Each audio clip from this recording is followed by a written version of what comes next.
ইলিশ মাছ কেটে সুন্দর করে ধুয়ে তারপর তাতে স্বাদমতো লবণ এবং হলুদ গুঁড়ো হাফ চা চামচ দিয়ে মেখে রেখেছি ভালো করে, যেন ভিতরে লবণ হলুদ ঢুকে। এভাবে 10 মিনিট রেস্টে রেখে দিয়েছিলাম। তারপর এই ফাঁকে আমি একটা মশলা রেডি করছি মাছের জন্য।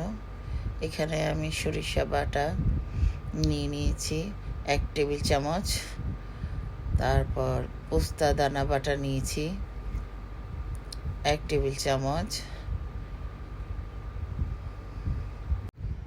এখানে আমি কাঁচামরিচ, পেঁয়াজ, ধনেপাতা এবং একটু লেবুর রস দিয়ে আমি একটা সুন্দর পেস্ট তৈরি করেছি। সেখান থেকে আমি 2 টেবিল চামচ দিয়ে দিয়েছি। এখানে আমি টক দই দিয়ে দিয়েছি প্রায় 1 টেবিল চামচ এবং সরিষার তেল দিয়ে দিয়েছি প্রায় 2 টেবিল চামচ। দিয়ে প্রথমে একটু ভালো করে মেখে নিয়েছি, ফেটিয়ে নিচ্ছি যেন টক দইটা ভালো করে মিশে। এরপরে আমি এতে স্বাদ মতো মরিচের গুঁড়ো দিয়ে দিচ্ছি প্রায় 1 চা চামচ থেকে একটু বেশি। ঝালটা আপনাদের স্বাদ অনুযায়ী দিবেন। এবং হলুদের গুঁড়ো দিয়ে দিচ্ছি হাফ চা চামচ এবং স্বাদ মতো লবণ দিয়ে দিলাম। দিয়ে আমি ভালো করে মেখে নিয়েছি। লবণটা আপনারা বুঝেই দিবেন, কারণ আমি মাছটা মাখাতেও লবণ এবং হলুদ দিয়ে সামান্য মেখে রেখেছিলাম। তো আমি গ্রেভিতেও সামান্য পরিমাণ লবণ দিয়েছি, তাও স্বাদ মতো, বেশি দেবেন না, দেখে শুনে বুঝিয়ে দিবেন।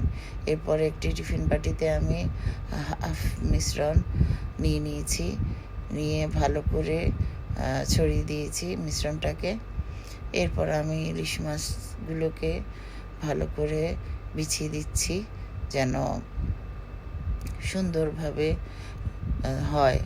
পর 1 পিস বেশি রয়ে গেছে, তাই আমি মিশ্রণ বাকিগুলির উপরে দিয়ে ওই 1 পিসের উপরেও আবার আলাদা করে বাকি মিশ্রণটা ঢেলে দিয়েছি। দিয়ে আমি কিছু কাঁচামরিচ ভেঙে দিয়েছি, দিয়ে আবার হালকা করে কিছু সরিষার তেল দিয়ে দিয়েছি। ব্যাস, আমার ইলিশ ভাপার রেডি। আমি একটি প্যানে পানি নিয়ে ইলিশ ভাপা বসিয়ে দিয়েছি। প্রায় 15 মিনিট এভাবে ভাপা হয়েছে। 15 মিনিট পরে আমি নামিয়েছি।